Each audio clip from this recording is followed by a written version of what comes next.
At Thanksgiving dinner, my sister stood up and announced, "We voted, and you're not family anymore." Everyone cheered. I laughed softly and said, "Then I guess you won't need this." I placed a folder on the table. The moment she opened it, she started screaming. "Before we carve the turkey," Natalie said, rising from her chair with that smug, rehearsed smile of hers, "there's something we need to say."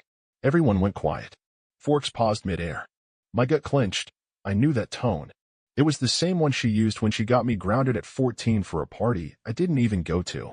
"We had a family vote," she continued, looking around at everyone like a pageant queen about to be crowned. "And we've decided, you're not family anymore."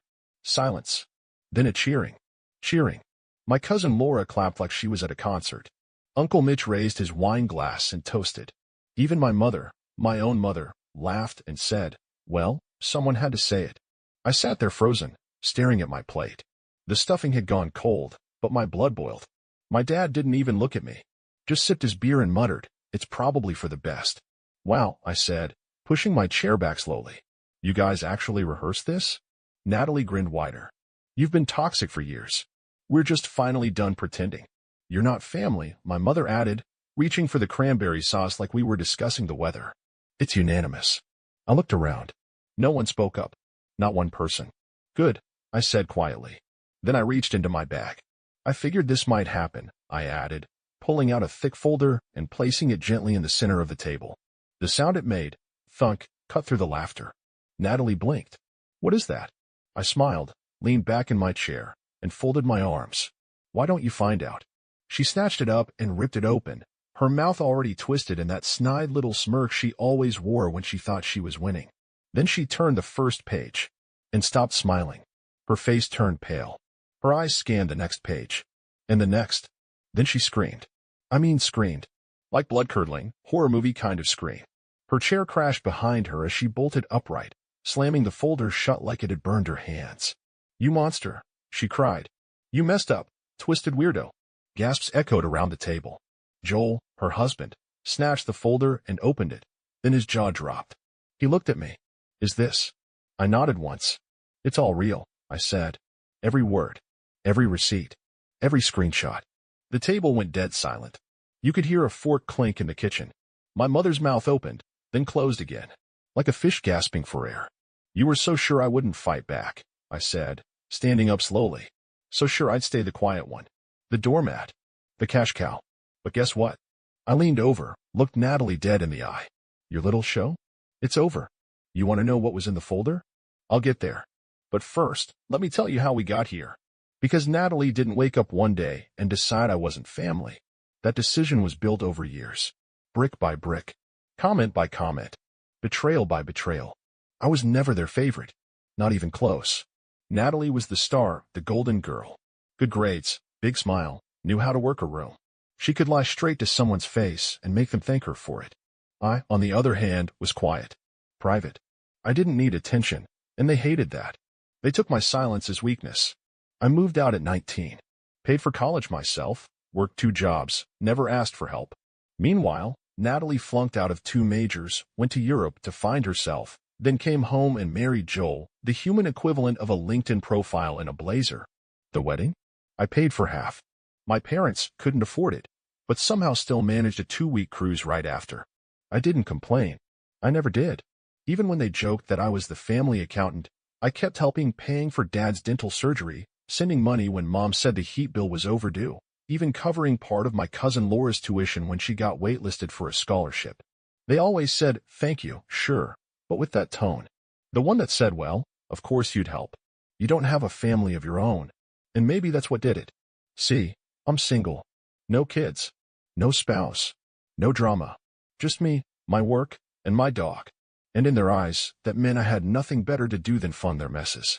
Natalie, especially, treated me like her personal failsafe. When Joel lost his job, she called me first. Just a small loan. When her car broke down, "You make 6 figures. What's 2 grand?" When her kid needed therapy and insurance wouldn't cover it. Yeah. Guess who she called? I always helped. Always. Because I told myself it was family. But helping turned into obligation. And then into expectation. And then into demand. It started small. Backhanded jokes at dinner. "Oh, you brought wine? Must be nice to afford good wine." Of course you're early. You have no kids to worry about. I wish I could work late every night and avoid my husband too. Then it got uglier. You're so cold. Maybe that's why you're still alone. You don't understand real stress. You don't have a real life. You're just bitter that no one needs you. Except, they did need me. Constantly. Financially. Quietly. Behind closed doors. And then came the text. Natalie. Hey, can you co-sign for a small business loan? Joel and I want to start a wellness cafe. Me. No. Natalie. Wow. Really? Then came the silence. That was 3 months ago. Since then, I got the cold shoulder. Mom stopped calling. Dad sent one-word replies. No one invited me to the last family dinner. Natalie blocked me on social media after posting a story about cutting out toxic people. But I didn't sit and sulk. Instead, I started pulling receipts. Literal receipts.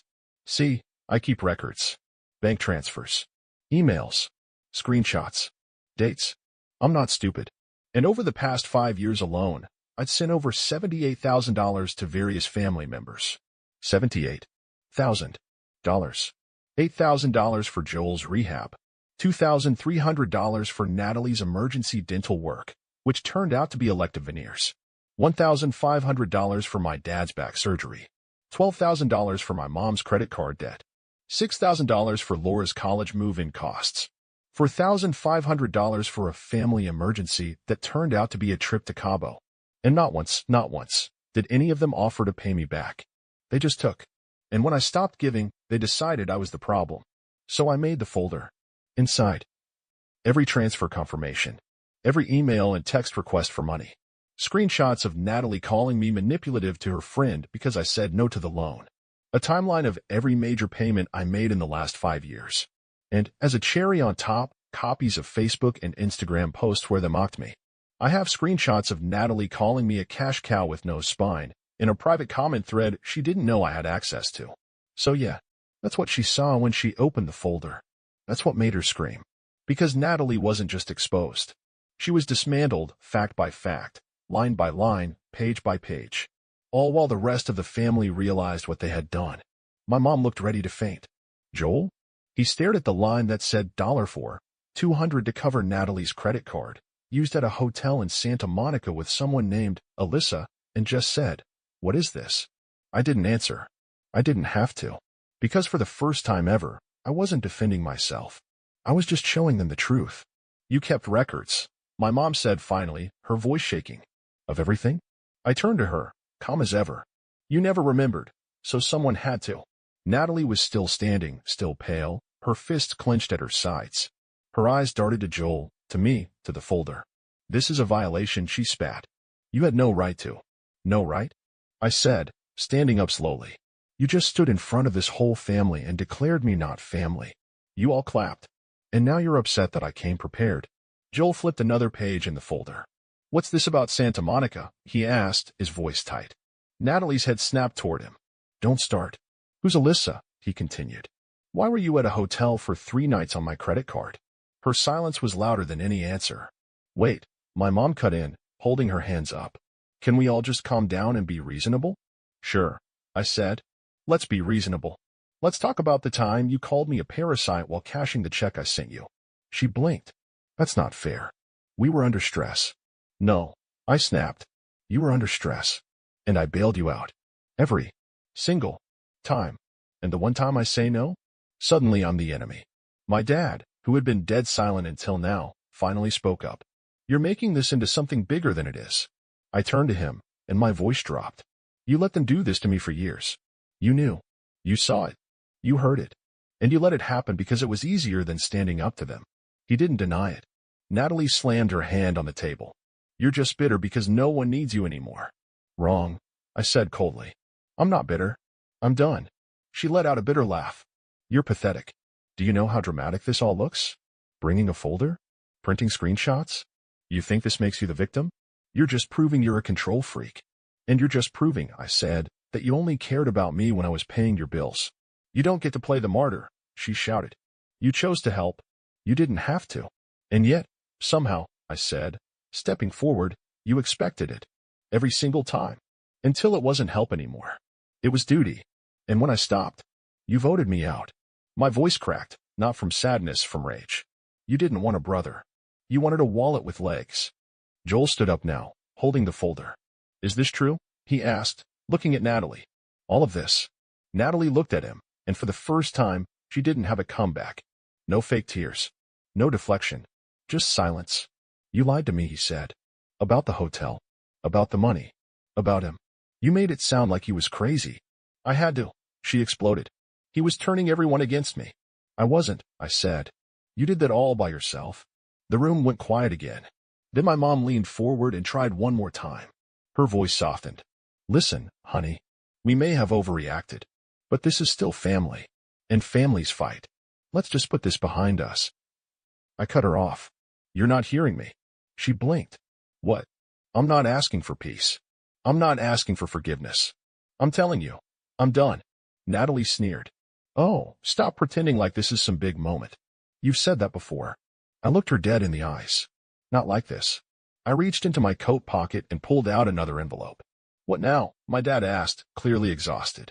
I tossed it onto the table. Joel caught it before it slid off. He opened it. Read the first line. His eyes widened. What is this? He whispered. I answered for him. Power of attorney forms. For Mom. Revoked. Medical proxy. Revoked. Emergency contact? Removed. I've already signed the papers. I am legally and emotionally no longer responsible for any of you. My mother gasped. You're cutting ties completely? Completely, I said.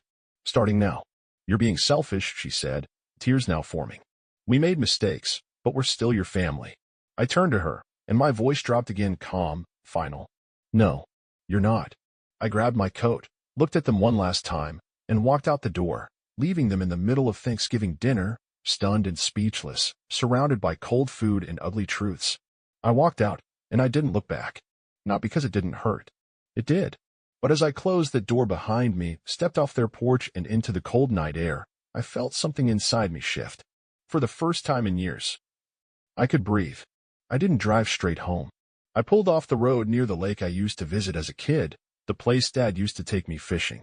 I sat there in silence, staring out at the still water, and felt something I hadn't felt in a long time. Nothing pulling at me. No guilt. No pressure. No one waiting on a check or a ride or a favor. Just stillness. The next morning? Silence. The day after that? Still nothing. But on the third day, the messages started. First, my mom. A missed call. Then another. Then a voicemail. You really meant it? We were angry, but we're still your family. I didn't respond. Then came the texts. From Natalie.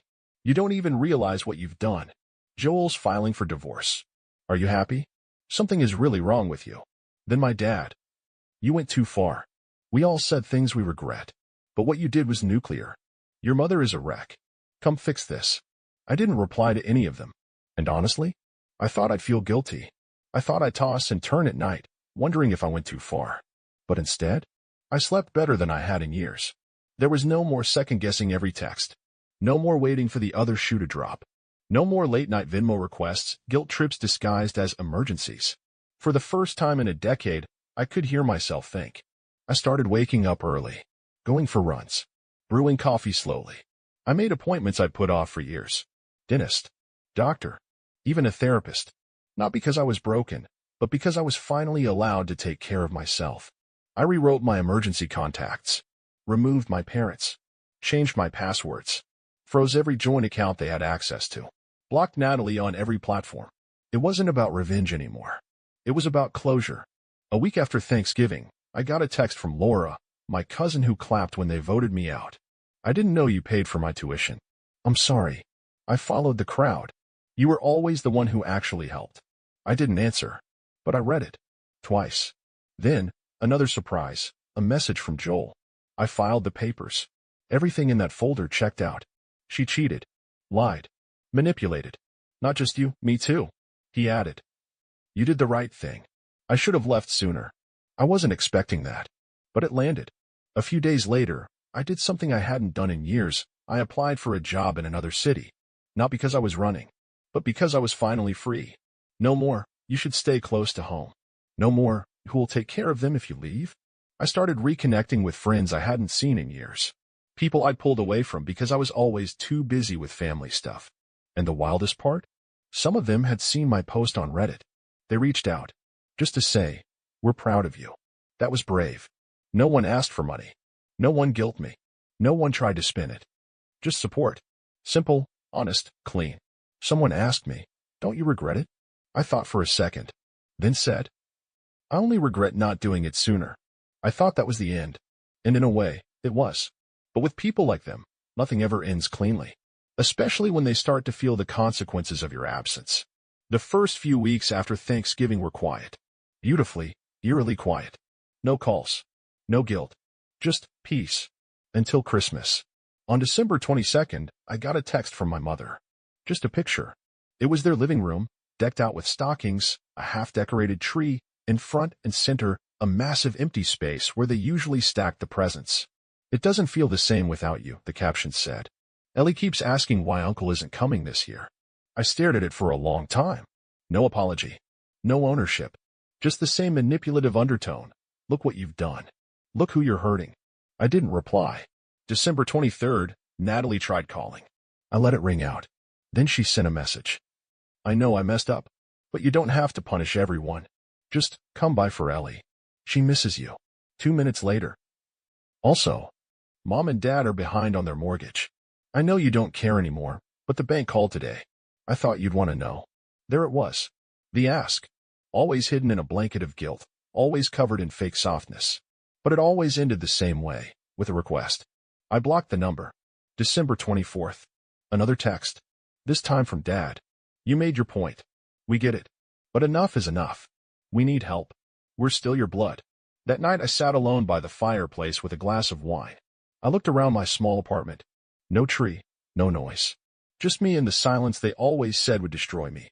And for the first time in my life, I was thankful for that silence. But it didn't end there. January. I got a call from a number I didn't recognize. I picked up out of habit. "Is this Daniel?" a man's voice asked. "Yes." "Who's calling?" "My name is Mark," he said. "I'm calling on behalf of your father. He mentioned you're the primary executor of the family trust." I froze. "I revoked that role 2 months ago," I said. "It was finalized by the family attorney. My name is off everything." The man paused. "I see. Your father said he couldn't reach you directly and asked me to explore options." They're in a bit of a bind. Of course they were. Natalie and my parents had run out of options. The ATM was closed. The safety net was gone. Now they were trying to get creative. I hung up without another word. But the final straw came in February. I got an envelope in the mail. Handwritten. No return address, but I recognized my mother's handwriting instantly. Inside was a letter, 3 pages. The first page was all about regret. "We said things in anger. You've always been the strong one. We never realized how much we leaned on you." The second page turned to guilt. "Your father's health isn't good. Natalie's completely alone now. We're worried about Ellie. She's struggling." And the third page? That was the hook. "We're selling the house, but we're underwater on the mortgage. We just need a little help to get through this. Then we'll never ask again. Please, Daniel, do it for your father. Do it for the family." I sat with the letter for a while. Let myself feel every ounce of what they wanted me to feel. The weight of responsibility. The sting of obligation. The aching need to fix what was broken. Then I folded the letter, got up, walked to the kitchen, and tossed it in the trash. The truth is, they weren't asking for help. They were asking for access. Again, they didn't want me back in the family. They wanted the version of me who didn't say no, the one who paid silently, sacrificed silently, suffered silently. But that version of me? He's gone. I'm not their scapegoat anymore. I'm not their golden goose. I'm not the duct tape holding a broken house together. I am done. And the most terrifying part for them? I'm doing just fine without them. I got a new job, moved to a new city, bigger place, clean slate. I started volunteering on weekends, not because anyone needed me, but because I wanted to. I built a life where no one calls me at 11 p.m. to cover a mistake they refuse to own, where I'm not punished for being independent, where kindness isn't used as leverage. I don't regret helping them, but I do regret how long it took me to stop. You want to know what real peace feels like? It's not being surrounded by family. It's being free from people who only call you family when they need something. Update, months later. I didn't think this post would get attention. Honestly, I just needed to say it, to put it somewhere. But I read every comment. The people who said, "You were brave," They don't deserve you. Thank you. I didn't know how much I needed to hear that until I did. And to the few who asked, but what if they change? Yeah, I've asked myself that too. It's been a few months now. They didn't change. After I cut them off, after the folder, after the screaming and the silence and the letters, I thought maybe, just maybe, someone would get it. That they'd reflect. That they'd say, "We're sorry." They didn't. They got quiet for a while. Then they got strategic. Then they got desperate. Then they got ugly again. But me? I got free. Since then, I moved to a new place. Got a job that doesn't keep me up at night. Started therapy. Real therapy. The kind where you stop trying to fix everyone else and finally learn how to sit with yourself. I cook for myself now. I sleep better. I go outside more. I don't flinch when the phone buzzes. And yeah, sometimes I think about Ellie. About what she's being taught. About what she'll grow up believing is normal. But I also know this. I was the example of someone who finally said enough. A few days ago, I got another letter. Handwritten. From my mom. It was 3 words. We're still family. No context. No apology. No change. Just the same old hook. And for the first time, I didn't feel anything. No anger. No sadness. Just nothing. I threw it away and made dinner. So now I'm back here. Because this place gave me a kind of clarity I didn't expect. Strangers saw me clearer than my own blood ever did. So here's what I want to ask. Did I do the right thing? Cutting them off. Dropping the weight. Saying no. And meaning it. Was I too cold? Or was I finally just done being the only one holding it all together? I don't know. But I do know this. For the first time in my life, I'm not surviving. I'm living. Thanks for reading. Still listening.